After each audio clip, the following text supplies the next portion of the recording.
Hari ini gue pengen nge-review tentang potong rambut.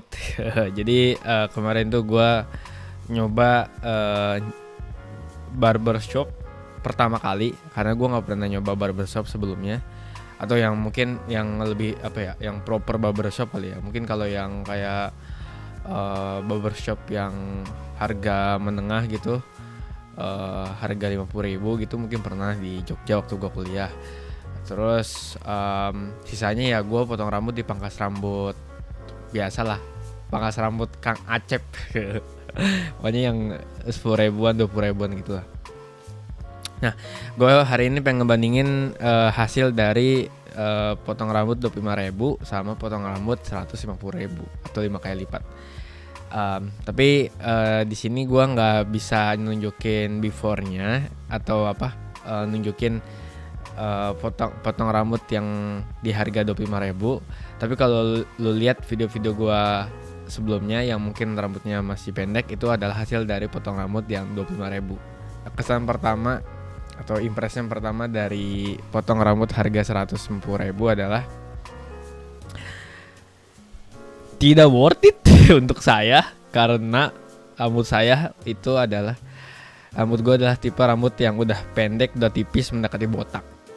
Jadi tidak worth it sama sekali potong rambut 150.000. Gak worth it. Kenapa? Jadi kemarin ketika gue masuk ke barbershopnya, duduk gitu, ketemu barberer, gak tau lah apa, hair artist, gue gak tau. Pokoknya si tukang cukur rambutnya, gue gak tau istilah kerennya, istilah bahasa Inggrisnya, tapi tukang cukur rambutnya gitu. Udah duduk, terus pas ditanya ini mau kayak gimana gayanya, ya gue bilang aja gue nggak tahu karena gue emang lagi nyari style yang cocok buat kepala gue gimana. Terus si tukang cukur rambutnya itu tuh dia ngomong kalau ini nih rambut udah tipis nih, di tengah nih tipis banget gitu kan, udah kayak mendekati botak gitu. Jadi satu-satunya model yang bisa gue pakai atau yang bisa di apply ke gue itu cuma di model kesampingin gitu.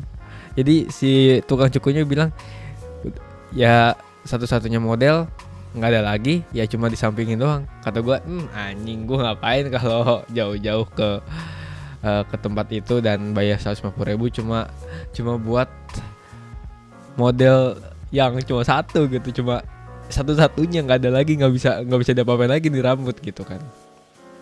Jadi ya udah, jadi dari situ gue udah bilang udah ini nggak worth it untuk lo atau siapapun yang rambutnya itu udah tipis mendekati botak gitu. Jadi sangat nggak worth it 150.000 cuma buat satu model doang, cuma buat dengar dari hairdressernya kalau model rambut lu cuma bisa satu doang. Anjing gitu. Gue ya udahlah, pokoknya gue nggak bisa menyalahkan hairdressernya, atau gue nggak bisa menyalahkan juga barbershopnya, karena emang ya gue paham lah, rambut yang tipis tuh emang yang nggak bisa diapa-apain lagi gitu. Jadi mau sejago apapun hairdressernya, kata gue ya nggak bakal bisa dibuat semaksimal mungkin gitu. Nah gue nggak tahu nanti kalau misalnya kayak temen gue ada barbershop yang bagus banget di Amerika gitu, tapi belum ada di Indo. Jadi mungkin gue nunggu dia muncul di Indo atau gue ke Amerika suatu saat, amin. Itu gue pengen nyoba sekali lagi ke situ. Katanya itu barbershop yang mungkin paling bagus sejagat maya. Gue nggak tahu lah. Pokoknya YouTube-nya keren lah gitu. Tapi ya lagi-lagi kendalanya adalah rambut gue tipis, bisa nggak dia membuat model yang bagus buat gue gitu. Nah kalau lu lihat ya ini tuh kan gue tipis ya, maksudnya tipis gitu, kayak botak gitu. Terus sama hairdressernya kalau misalnya kalau misalnya gayanya rambutnya mau digayain ya diacak-acak aja gitu, acak-acak ke depan.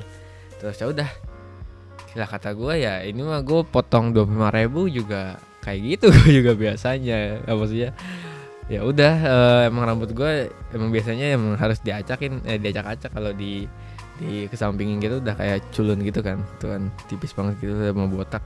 Terus pinggirnya ya standar lah ya, standar. Belakangnya juga standar lah ya, ya nggak ada bagus-bagusnya gitu. Atau maksudnya dengan harga yang 5 kali lipat, kualitasnya nggak 11-12 lah gitu. Itu review jujur gue ya. Nah tapi ini review apa ya, post production atau setelah dicukur. Biasanya tuh emang rambut gue tuh bagusnya setelah beberapa lama setelah dicukur, either 1 bulan setelah dicukur atau 2 bulan setelah dicukur. Jadi udah agak belum terlalu gondrong tapi udah panjang gitu. Nah biasanya bagusnya di situ kalau menurut gue ya. Jadi ya dari situ ya gue bisa bilang bahwa ya gue mau potong 25.000 mau potong 150.000 ya hasilnya sama aja. Dan rambut gue bagus ketika udah numbuh agak lebat gitu, bukan dari hasil potongannya, bukan dari hasil potong rambut saat itu juga. Jadi ya buat lu yang rambutnya kayak gua modelnya tipis gitu mau mendekati botak, ya udah lu nggak usah ke hairdresser atau nggak usah ke barbershop yang 150.000 250.000 lah, nggak worth it kalau kata gua. Jadi mending yang 20.000 25.000 murah meriah, merakyat, dan ya udah sama aja hasilnya. Gua sih menganalogikannya ya, kenapa gua berasumsi bahwa sehebat-hebatnya hairdresser itu dia nggak bakal bisa bikin rambut gua bagus atau model rambut gua tuh bagus. Kenapa? Iya, sederhananya karena kekurangan resource, kekurangan data. Kalau di data science, misalnya lu pengen bikin recommendation system, dan data lu dikit gitu, atau bahkan kayaknya nggak cukup gitu ya, lu mau sejago apapun data science, tim data science lu atau data scientist lu, ya lu nggak bakal bisa membuat recommendation system yang perfect, yang bagus gitu, yang kayak Netflix. Nggak bisa. Kenapa? Karena data lu kurang. Dan ya dengan kekurangan data ya udah lu kagak ada informasi yang bisa diolah. Sama kayak rambut tuh, kalau rambut lu tipis itu berarti kekurangan bahan untuk membuat model gitu, untuk membuat sebuah style. Karena kekurangan ya udah lu nggak bisa eksperimen gitu, nggak bisa misalnya lu mau rambut yang kayak siapa gitu, yang kayak artis Korea gitu ya lu kekurangan rambut, jadi gimana dong? Gimana sih lu kebayang gak sih kayak kekurangan data, kekurangan resource, kekurangan apalah pokoknya, jadi nggak optimal. Makanya kemarin ketika hairdressernya bilang ya ini gayanya cuma bisa segini doang, nggak bisa gimana lagi karena rambutnya tipis, ya udah gue memaklumi lah, bikin machine learning model aja kalau datanya sedikit tidak mungkin bisa perfect 100%, tidak mungkin bisa menghasilkan model yang baik, apalagi rambut.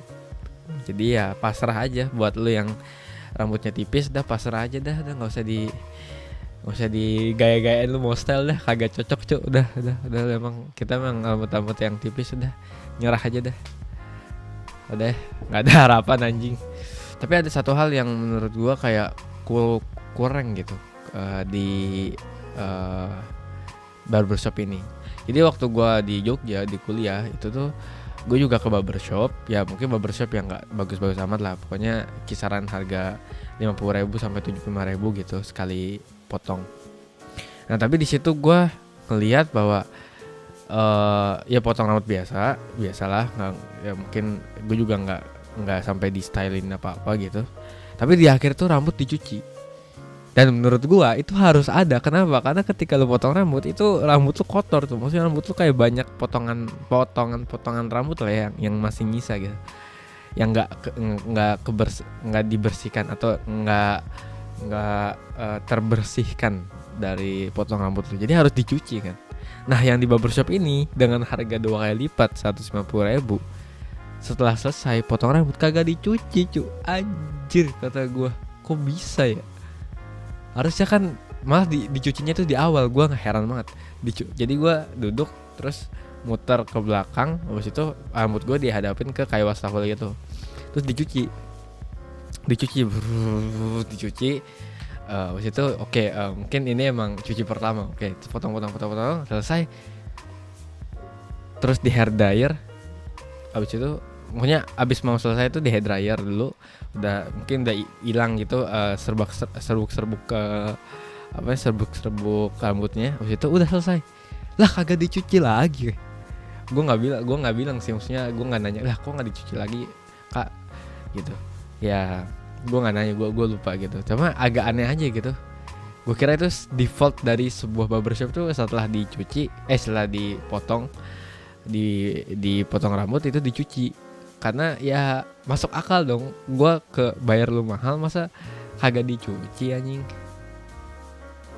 Kan gue biar setelah gue potong rambut dari situ kan gue nggak usah mandi gitu, maksudnya nggak perlu mandi dulu, udah dibersihin dulu rambut gue dan gue bisa melakukan aktivitas selanjutnya sebelum gue emang nanti beneran mandi di sore harinya gitu.